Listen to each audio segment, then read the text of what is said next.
नमस्कार। चैतन्य competition classes पर आप सभी का बहुत बहुत स्वागत है।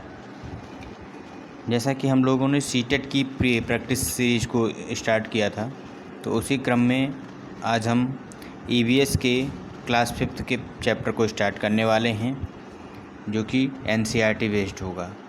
और सीटेट में एनसीईआरटी बेस्ड ही क्वेश्चन आपके पूछे जाते हैं क्लास 1 to 5, मतलब प्राइमरी लेवल में। ठीक, तो उसी में 5th क्लास की एनसीईआरटी से हम ये चैप्टर स्टार्ट करने जा रहे हैं। तो चलिए शुरू करते हैं। टॉपिक है कैसे पहचाना चींटी ने दोस्त को। जब चींटियाँ चलती हैं तो वो देखा होगा आपने कि एक लाइन में चलती हैं। ठीक, वो कभी भी जिगजैग मोशन में नहीं चलती हैं, वो एक लाइन में ही चलेंगी। आप कहीं भी एक थोड़ा सा मीठा गिरा दीजिए, कुछ देर बाद देखेंगे तो चींटियों की लाइन उधर उस पर दिखेगी आपको। ठीक, तो ऐसा क्यों होता है हम इसके बारे में जानेंगे। देखिए, तुम स्कूल के मैदान में बैठे खाना खा रहे हो और चील आकर फुर्ती से तुम्हारी रोटी लेकर चली जाए। तो ऐसा कैसे होता है कि चील इतनी ऊपर उड़ रही है और तुम्हारी रोटी को उसने यहाँ पे देख लिया। तो इसका मतलब ये हुआ कि उसकी देखने की शक्ति हमसे कई गुना ज़्यादा होती है। ठीक, तो ये सब टाइप के क्वेश्चन पूछे जाएंगे कि कौन ज़्यादा तेज़ देख लेता है, कौन ज़्यादा दूरी तक देख पाता है। ठीक है, तुम एक सोए हुए कुत्ते के पास से गुजरे और झट से उसके कान खड़े हो गए। ऐसा क्यों हुआ? उसकी जो कान है वो ज़्यादा ही संवेदनशील हैं। ठीक, खाते समय तुमसे कुछ मीठा ज़मीन पर गिर गया और कुछ ही पल में वहाँ चींटियों का झुंड इकट्ठा हो गया। क्यों होता है ऐसा? चलिए जानते हैं क्यों होता है। जानवरों में भी देखने, सुनने, सूंघने और महसूस करने की शक्ति होती है। जैसे हमारे पास 5 इंद्रियां हैं, 5 ज्ञान इंद्रियां। कौन कौन? हाथ, आँख, नाक, कान, पैर, मुँह। ठीक, तो ऐसे ही जानवरों के पास भी होता है। ठीक, कोई जानवर मीलों दूर से शिकार को देख सकता है, कोई हल्की से हल्की आहट को भी सुन लेता है, कोई जानवर अपने साथी को सूंघ कर ढूंढ लेता है न जानवरों की भी अजब दुनिया। तो ऐसा जो छोटे छोटे बच्चे हैं वो बच्चे अवलोकन के आधार पर सीखते हैं। तो उनको जब आप पढ़ाएंगे तो उनको आप ज़्यादातर फील्ड वर्क कराएं, उनको फील्ड में ले जाके आप भ्रमण कराएं, उनको लाइव एग्जाम्पल के थ्रू टीच करेंगे तो ज़्यादा अच्छा रहेगा। तो उसी सब के बारे में इस लेसन में बताया गया है। देखिए, अब टॉपिक है कैसे पहचाना साथी को। एक चींटी अपने रास्ते चली जा रही थी। अचानक अपने सामने दूसरी टोली की चींटियों को देखकर वह झट से अपने बिल की तरफ वापस दौड़ी आई। दूसरी टोली की चींटियों को देखकर वो वापस दौड़ी आई। अब ये देखो कि उसने दूसरी टोली को चींटियों को देखकर कैसे पहचान लिया कि वो अपनी टोली की नहीं है। बिल के बाहर पहरा दे रही चींटी ने उसे पहचान लिया और बिल में घुसने दिया। अब वहाँ भी देखो, जो बिल के बाहर चींटी पहरा दे रही थी उसने भी पहचान लिया कि ये चींटी अपने ही गैंग की है, दूसरे ग्रुप की नहीं है। ठीक, तो कैसे पहचाना? इस चींटी को कैसे पता चला कि सामने वाली चींटियाँ दूसरी टोली की हैं? पहरेदार चींटी ने इस चींटी को कैसे पहचाना? अब देखो, एक एक्सपेरिमेंट दिया गया है। ये सारी एक्सपेरिमेंट आप क्लास में करा भी सकते हैं। चीनी के कुछ दाने, गुड़ या कोई मीठी चीज़ ज़मीन पर रखो, इंतज़ार करो चींटियों के आने का। कुछ ही देर में आ जाएंगी वो। अब कितनी देर में आएंगी? Response time. सबसे पहले एक चींटी आई और सारा झुंड इकट्ठा आया। ये भी देखना होगा कि सबसे पहले एक चींटी आई या सारे की सारी चींटियाँ साथ में आएंगी। वो उस जगह से कहाँ जाती हैं, वो जहाँ पे आपने मीठा गिराया उस जगह से फिर कहाँ जाएंगी, ये भी आप नोट कीजिए। वो एक दूसरे के पीछे कतार में चलती हैं या जिगजैग मोशन में चलती हैं। ठीक, तो ये सारी चीज़ें प्रैक्टिकल बेस्ड आप करवा सकते हैं। ठीक,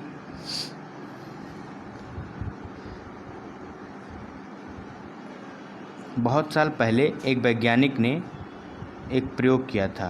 उन्होंने चींटियों के रास्ते में एक अवरोध लगाया था, तो चींटियां जो हैं वो इधर उधर मोशन करने लगी थीं। तो इसके बाद उन्होंने बताया था कि चींटियां जो हैं अपने आगे चलने वाली जो चींटियां हैं उनसे कुछ स्राव निकलता है, वो कुछ स्राव छोड़ती हैं, उस स्राव को सूंघ कर ही उनके पीछे पीछे चली जाती हैं। ठीक, तो इस आंसर मिल गया कि चींटियां जो हैं वो आगे चलने वाली चींटियों को सूंघकर, चींटियों के द्वारा छोड़े जाने वाले स्राव को सूंघकर उनके पीछे पीछे चलती हैं या उनका अनुगमन करती हैं। ठीक। कुछ नर कीड़े मकोड़े अपनी मादा कीड़े की गंध से उसकी पहचान कर लेते हैं। ठीक है, कुछ नर कीड़े मकोड़े हैं, वे मादा कीड़ों की गंध से उसकी पहचान कर लेते हैं। अच्छा, आपने देखा होगा कि मच्छर आपको कैसे पहचान लेते हैं कि यहाँ पे कोई मनुष्य है, आपको काटने के लिए आ जाते हैं, आपका खून चूसने के लिए कैसे आ जाते हैं? तो वो तुम्हारे शरीर की गंध, विशेषकर कहाँ की, पैरों के तलवे की, और तुम्हारी शरीर की गर्मी से तुम्हें ढूंढ लेते हैं कि कहाँ पे हैं आप। ठीक, आप कहीं भी छुप जाइए, वो पहुँच जाएंगे। अगर आप मच्छरदानी का प्रयोग नहीं कर रहे हैं, अगर आप कॉइल का प्रयोग करेंगे तब तो वो बेचारे चले ही जाएंगे। ठीक, तो पैरों के तलवे के गंध से और शरीर की गर्मी से वो ढूंढ लेते हैं। अब देखिए कॉलम में दिया गया है, तो क्वेश्चन आ गया कि मच्छर हमको कैसे पहचान लेते हैं? तो मच्छर शरीर के गंध से पहचानते हैं। ठीक, और शरीर की गर्मी से, खासकर पैरों के तलवे से। मैं रेशम का कीड़ा हूँ, मैं अपनी मादा को उसकी गंध से कई किलोमीटर दूर से ही पहचान लेता हूँ। देखो यहाँ पे समझने वाली बात है, कई किलोमीटर दूर से पहचान लेता हूँ। ठीक, किलोमीटर में बात हो रहा है, मीटर में नहीं बात हो रहा है। कई किलोमीटर दूर से ही पहचान लेता है कौन? रेशम का कीड़ा अपनी मादा को। ठीक, क्या तुमने कभी किसी कुत्ते को इधर उधर कुछ सूंघते हुए देखा है? सोचो कुत्ता क्या सूंघता होगा। ठीक, अभी हमने चींटी के बारे में पढ़ा कि वो एक स्राव छोड़ती जाती हैं, तो उसी को सूंघते सूंघते उनके अनुगमन करने वाली चींटियाँ अनुगमन करती हैं। ठीक, तो ऐसे कुत्ते क्या करते हैं? देखो, सड़कों पर कुत्तों की भी अपनी जगह बटी होती है। ठीक, इसीलिए बोलते हैं कुत्तों का इलाका। एक कुत्ता दूसरे कुत्ते के मल मूत्र की गंध से जान लेता है। अब एक क्वेश्चन मिल गया कि कुत्ते एक दूसरे को मतलब कैसे पहचान लेते हैं, मतलब एक दूसरे के इलाके को कैसे पहचान लेते हैं? तो मल मूत्र की गंध से, वो जो सूंघते हुए चलते हैं वो मल मूत्र को सूंघते हुए चलते हैं। ठीक, हम कुत्तों के सूंघने की शक्ति का इस्तेमाल कहाँ कहाँ करते हैं? अब देखो, चलो आगे बात करते हैं इसी में।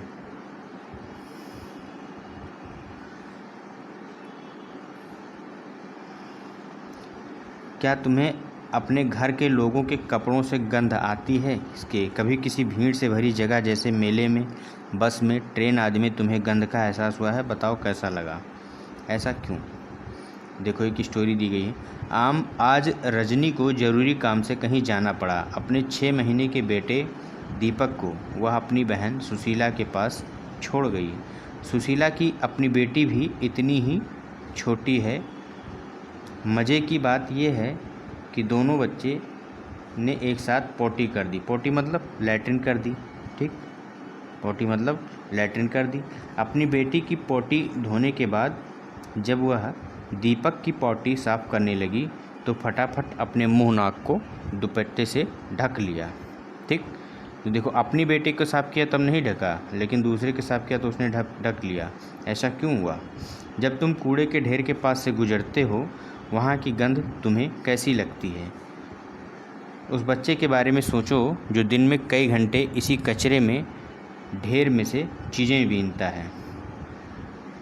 क्या गंध का अच्छा या बुरा होना सभी के लिए एक जैसा ही होता है, या इस पर हमारी सोच का भी असर पड़ता है? अब यहाँ पे बॉक्स में दिखाया गया है, सुशीला के उदाहरण से आम परिवार में होने वाली एक स्थिति को दर्शाया गया है। चर्चा करके बच्चों को ये समझ बनाई जा सकती है कि अक्सर हम किसी गंध से तब ज़्यादा परेशान होते हैं जब हमारा मन उसको गंदा मान लेता है। मतलब वाकई में उतना गंदा नहीं हो, लेकिन हमारा मन जितना उसको गंदा मान लेता है। अगर हम मन बना लें तो वही गंध उतना परेशान नहीं करती है। अच्छा, चलिए आगे टॉपिक देखते हैं। किसी ऐसे पक्षी का नाम लिखो जिसकी आँखें सामने की तरफ होती हैं। क्या आपने कभी देखा है ऐसे पक्षी को? ऐसे कुछ पक्षियों के नाम लिखो जिनकी आँखें सिर के दोनों तरफ होती हैं। ज़्यादातर इन पक्षियों की आँखों का आकार उनके सिर की तुलना में कैसा होता है, सब चीज़ें बतानी हैं।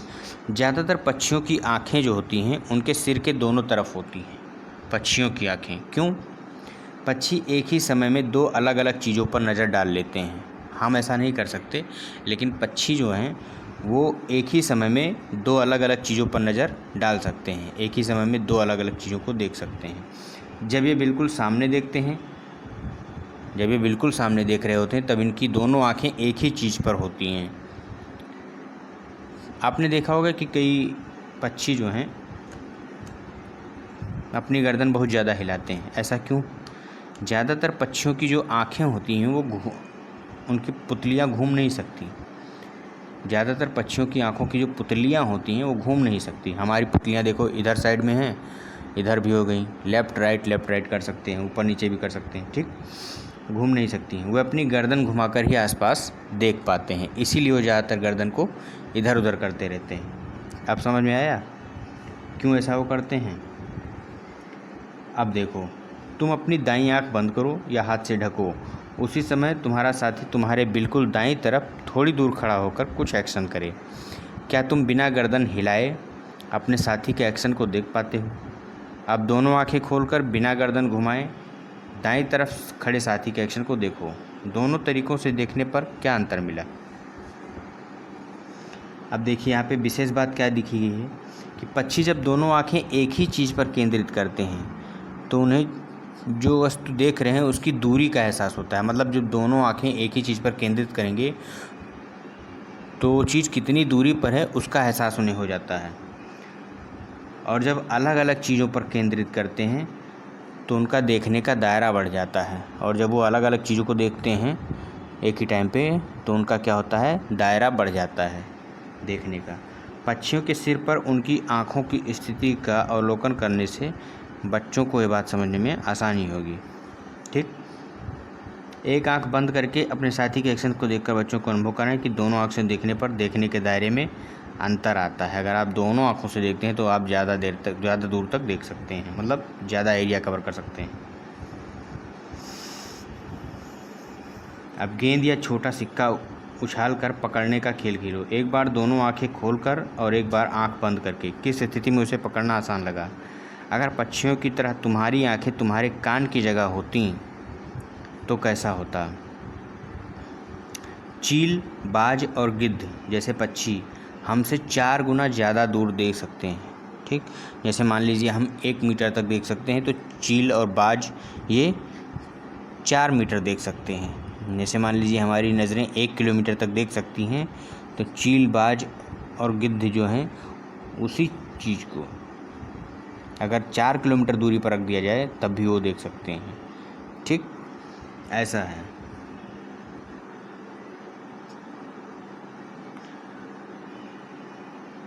अब आइए और बात करते हैं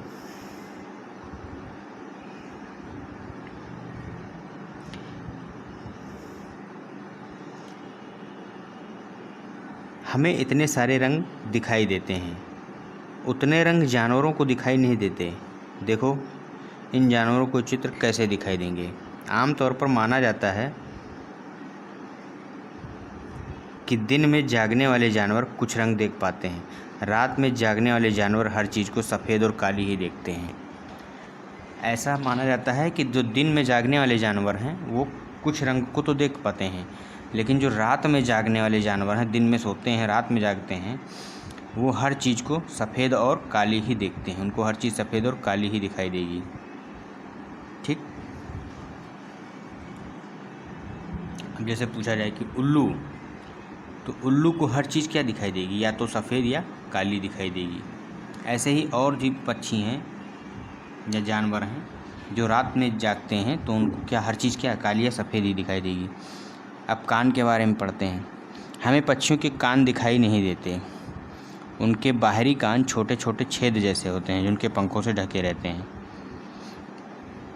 लेकिन कुछ के बड़े बड़े होते हैं, जैसे हाथी हो गया, गाय हो गई, बछड़े हो गए। तो इन जानवरों के कान के आकार और उनके सुनने की शक्ति में संबंध होता है। उनके कान जितने ही बड़े होंगे उनकी सुनने की शक्ति उतनी ही ज़्यादा होगी। अब देखिए ऐसा क्यों होता है। स्कूल में कोई शांत जगह ढूंढो, वहाँ एक बच्चा बाकी बच्चों से थोड़ी दूर खड़ा होकर धीरे से कुछ बोले, बाकी बच्चे उसे ध्यान से सुने। वही बच्चा फिर से उतनी ही धीरे बोले, इस बार बाकी बच्चे अपने कानों के पीछे हाथ रख कर सुने। किस बार आवाज़ ज़्यादा साफ सुनाई दी? अपने साथियों से भी पता करो।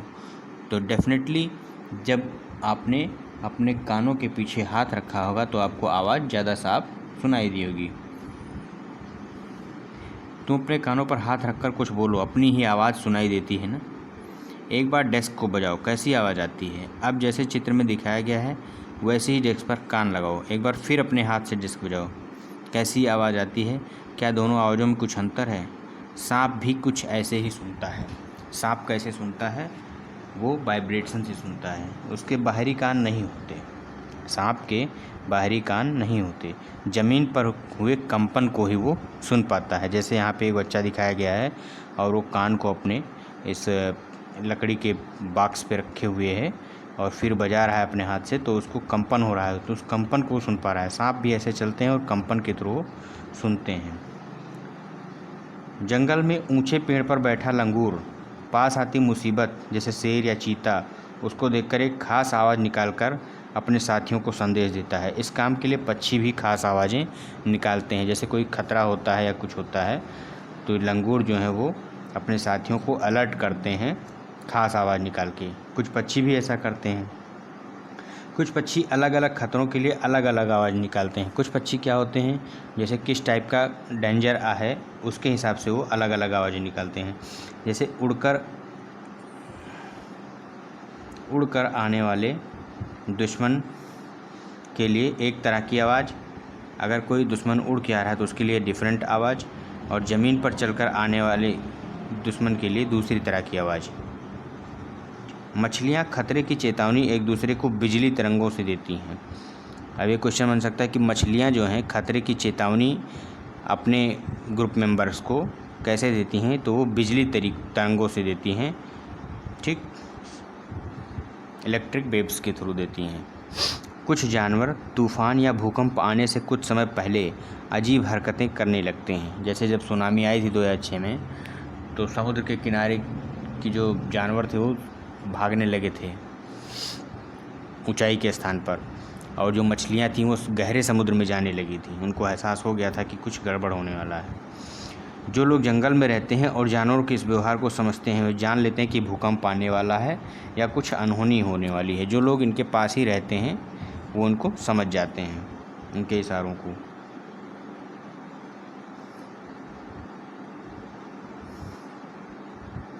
सॉरी 2004 में आए थे, हमने 2006 बता दिया है, 2004 में आई थी। 2004 दिसंबर में आए सुनामी से कुछ समय पहले जानवरों के अजीब व्यवहार और उनके द्वारा दी गई चेतावनी भरी आवाज़ों को अंडमान की एक खास आदिवासी जाति समझ गई। उन्होंने वो इलाका खाली कर दिया। इस प्रकार इस जाति के लोग सुनामी के कहर से अपनी जान बचा पाए।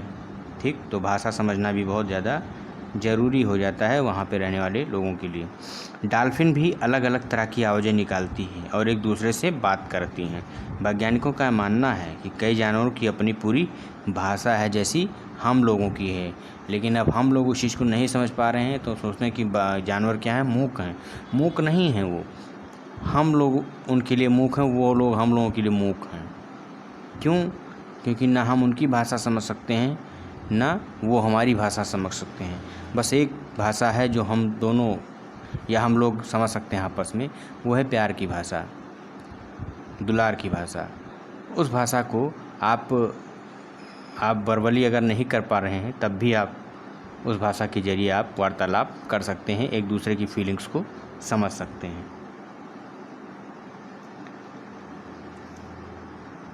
क्या तुम कुछ जानवरों की आवाज़ें समझ सकते हो? किस किस की? क्या कुछ जानवर तुम्हारी भाषा भी समझ सकते हैं? कौन कौन से?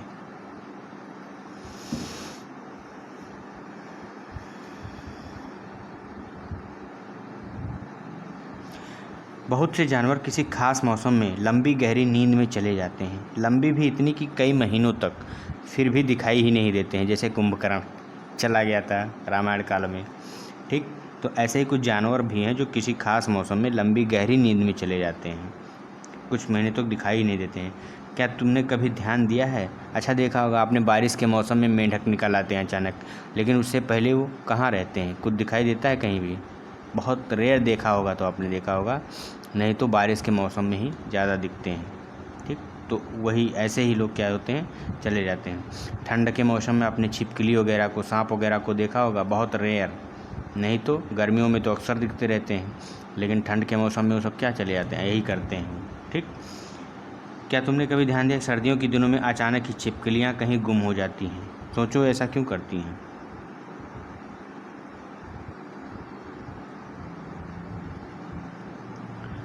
वो यही करती हैं कि मतलब विशेष मौसम में वो, ठंड के मौसम में वो निद्रा में चली जाती है, उनको शीत निद्रा भी बोला जाता है। अब स्लाथ के बारे में जान लेते हैं। ये भालू जैसे दिखते हैं पर भालू नहीं है। स्लाथ जो है भालू जैसा दिखता है, देखो पेड़ पे इसकी तस्वीर भी बनी है, भालू नहीं है। दिन के करीब 17 घंटे पेड़ों से उल्टे सिर लटक कर मस्ती से सोते हैं। दिन के 17 घंटे पेड़ों से और उल्टा लटका रहता है, उल्टा लटक कर मस्ती से सोता रहता है स्लॉथ, दिन के 17 घंटे। तो क्वेश्चन बन सकता है कि 17 घंटे सोता है, ऐसे 3-4 इसके बारे में विशेषताएं दे देगा, फिर पूछेगा कौन है ये। ठीक,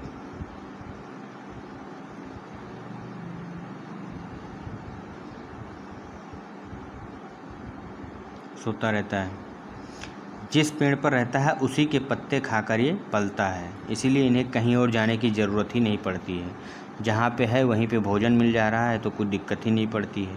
जब ये अपने पेड़ के सारे पत्ते खा लेते हैं तब वे पास के पेड़ पर चले जाते हैं, जो नदी के पेड़ होता है उसी पर चले जाते हैं।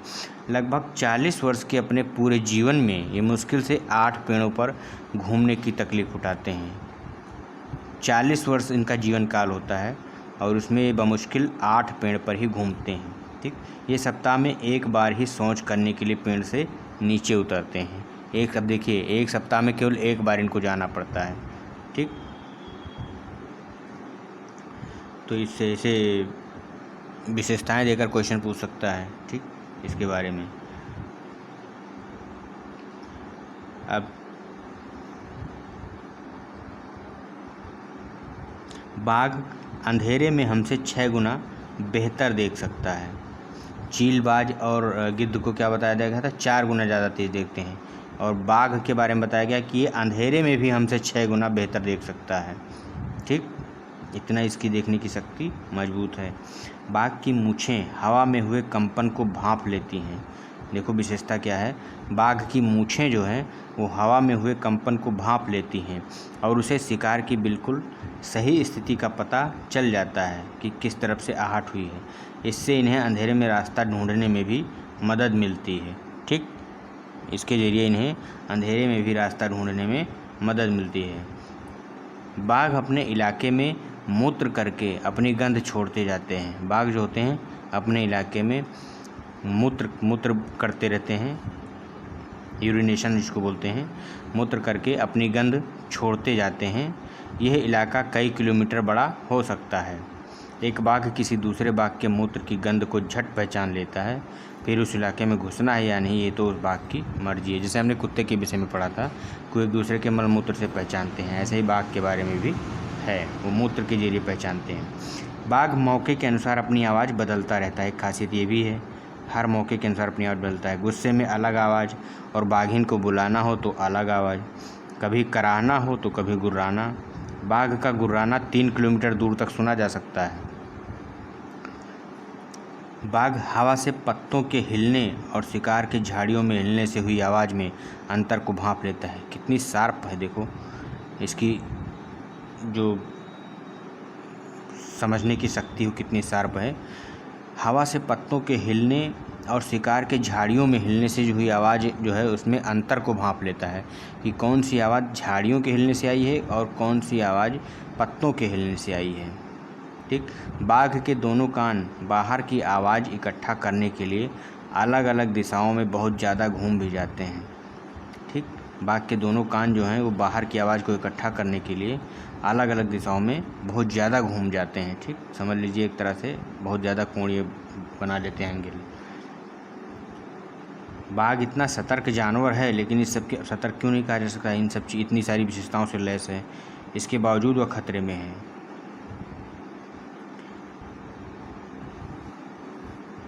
क्यों? क्योंकि सबसे ज़्यादा बड़े जानवर कौन हैं? ह्यूमन। उनसे सब पीछे हो गए, क्योंकि उनके पास ब्रेन ज़्यादा है। हाथी को उसके दांत के लिए, गैंडे को सींग के लिए, शेर, मगरमच्छ और सांप को उनकी खाल के लिए मार दिया जाता है। कस्तूरी हिरण को थोड़ी सी खुशबू के लिए मार दिया जाता है। जानवरों को मारने वाले लोगों को शिकारी कहते हैं। हमारे देश की सरकार इन्हें बचाने के लिए बहुत से जंगलों को सुरक्षा दे रही है, जैसे उत्तराखंड का जिम कॉर्बेट नेशनल पार्क और राजस्थान के भरतपुर जिले में घाना। इन जंगलों में जानवरों का शिकार मना है। यहाँ लोग जानवरों या जंगल को कोई नुकसान नहीं पहुँचा सकते। क्या तुमने कभी ध्यान दिया कि बहुत से गायक गायिकाएं गाते समय अपने कान पर हाथ रखते हैं? ऐसा क्यों करते होंगे?